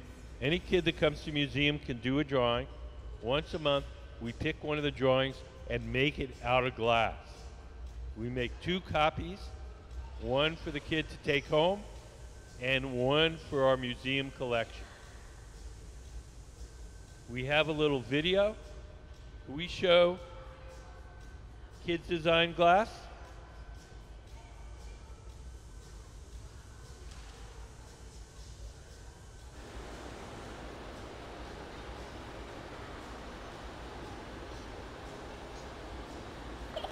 So if you guys look up at the big screen, you'll see some of the fun things we've done with the kids in the past.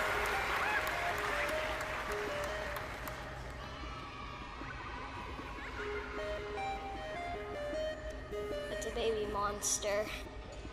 Pip is a baby monster that loves to smile and laugh. Even though he's little and cute, he gives a big cry. Also, Pip loves food, especially bananas. He will eat any speck of food in sight.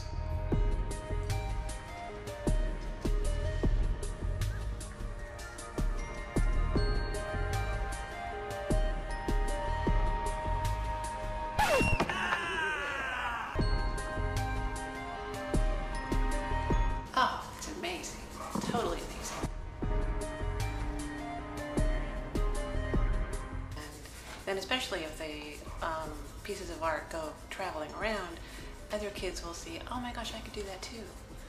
You know, it's not just somebody else that, you know, they did it, you know, I couldn't do that. Absolutely not. Anyone can do this. And I think that's what it shows the kids. Maybe not everybody can win, though. But, and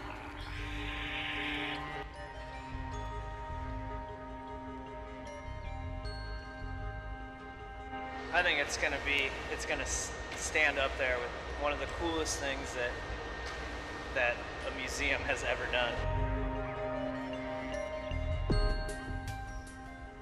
What is it? A cucumber all dressed up for a night on the town? That's pretty ridiculously funny. The funnest part about this project is how fresh the ideas are coming from the kids who they have no idea of glass blowing techniques. They don't care. Nobody saw this coming. We'd make one piece and it was given to the family. And then we realized, well, wait a second, there's something more here. We started to get more drawings, more interesting drawings, and it really kind of snowballed a little bit. Bacon Boy was special.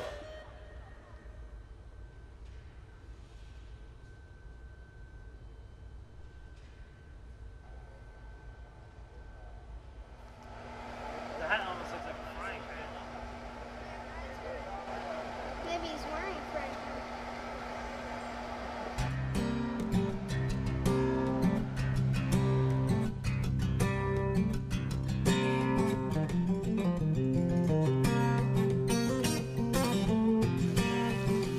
Bacon. I don't really do any work when they present this bacon. bacon, baby. It's mine.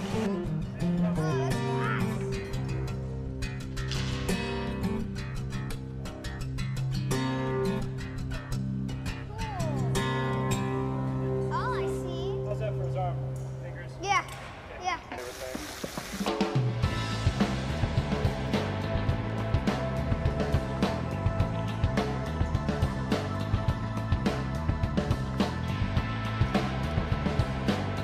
I think it really brings it home and really shows that, you know, there's an artist in all of us, I think. So, and it's human nature to be creative.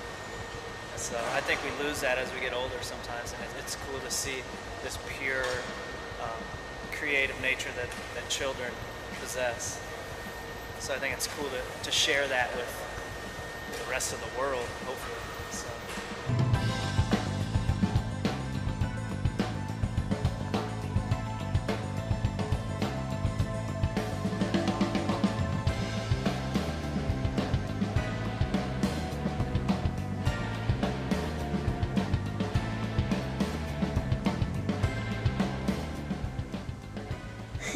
Thank you for supporting Kids Design Glass.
So the bowl is pretty much done.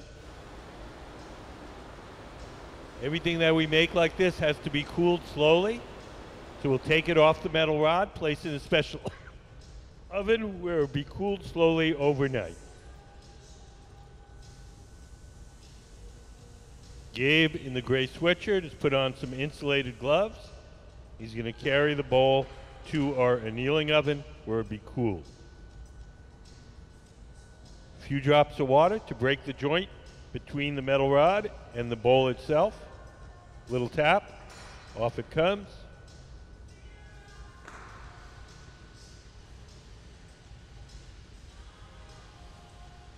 We'll melt a little spot on the bottom and stamp it with our Museum of Glass logo.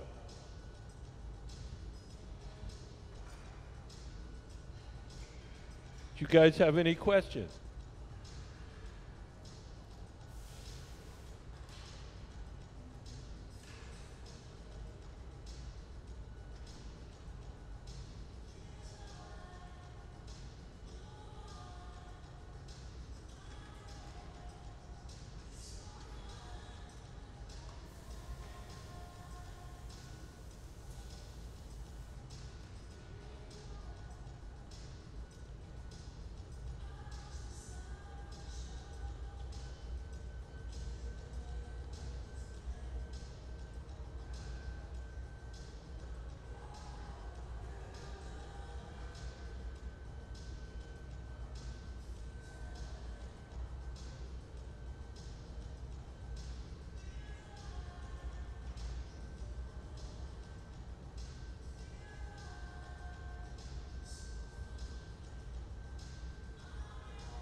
next thing we're going to do is add what's called a lip wrap.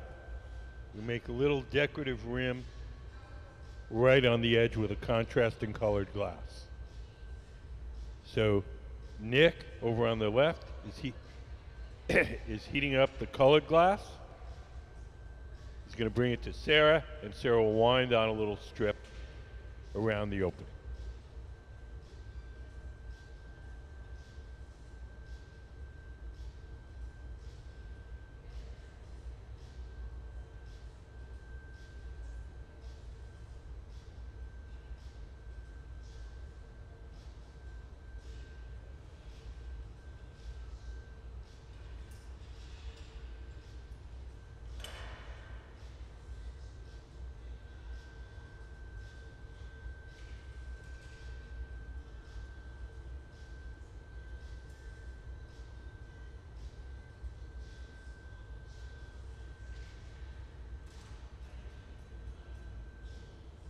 So here comes Nick with our lip wrap.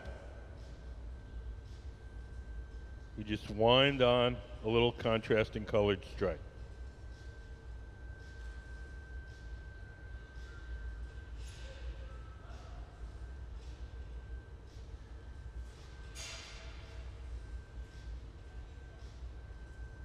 You can really only color the glass itself when you first cook it up from scratch. So clear glass is made out of three things: sand, soda ash, and lime. If you add to that cobalt and you cook those things together, you get blue glass. If you add chromium, you get green glass.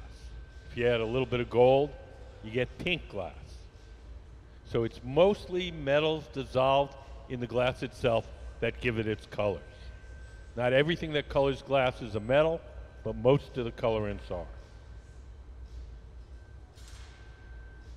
What we do here is we buy colored glass in various forms and then melt it onto our glass. But the companies that make the colored glass, they cook it up from scratch. We buy this like an artist buys paint. Well, it comes in bars, comes in little chips, comes in powders, however you want it.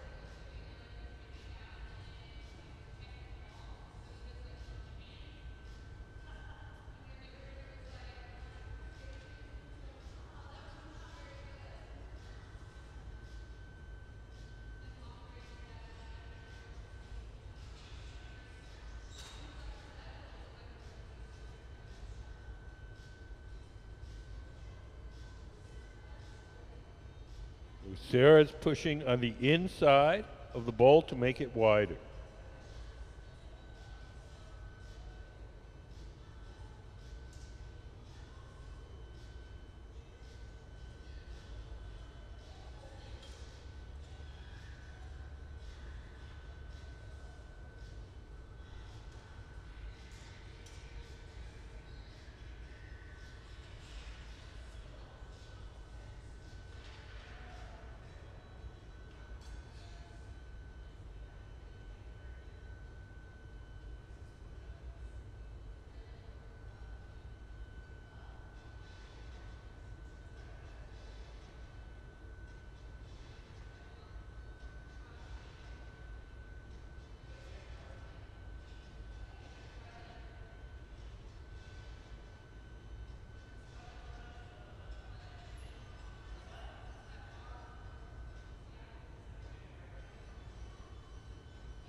You're spinning the glass fast, so the glass kind of stretches outward on its own, and Sarah's containing it with the metal tool.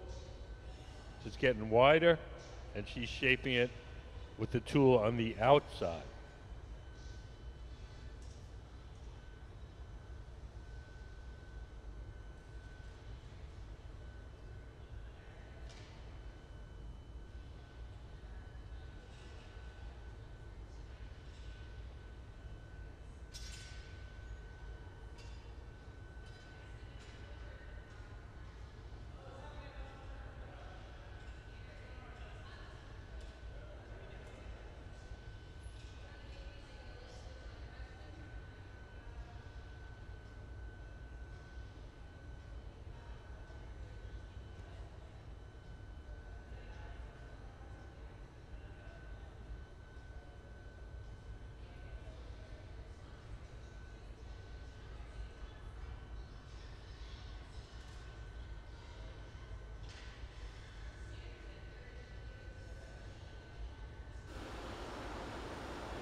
So you're going to break the bowl off the metal rod.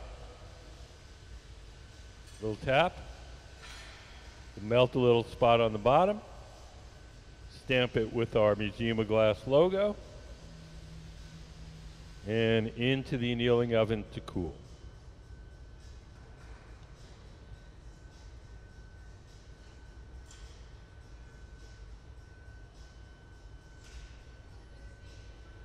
So that concludes our demonstrations for this morning.